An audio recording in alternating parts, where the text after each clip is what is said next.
Hello అండి, అందరికీ నమస్తే.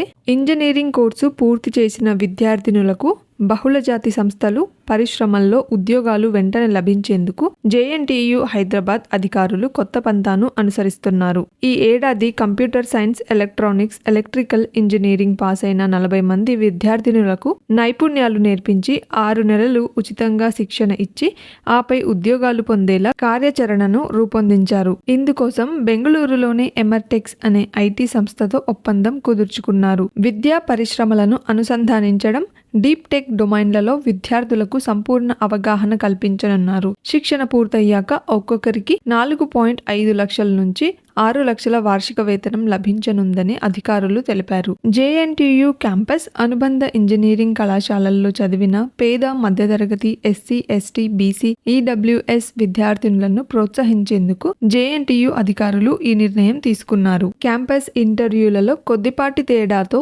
ఉద్యోగ ఉపాధి అవకాశాలు చేజార్చుకున్న విద్యార్థినులు వృత్తిపరంగా స్థిరపడేందుకు ఎమర్టెక్స్ సంస్థను అధికారులు ఎంచుకున్నారు. బెంగళూరు కేంద్రంగా 22 ఏళ్లుగా కార్యకలాపాలు కొనసాగిస్తున్న ఈ సంస్థ electronic sector skill council of ఇండియాలో భాగస్వామిగా కొనసాగుతోంది. పరిశ్రమ ఆధారిత శిక్షణను అందించడం, ప్రఖ్యాత కంపెనీలు, సంస్థల్లో ఉద్యోగ అవకాశాలు లభించేలా సహకరించడం వంటి పనులను ఈ సంస్థ కొన్నేళ్ల నుంచి చేస్తోంది.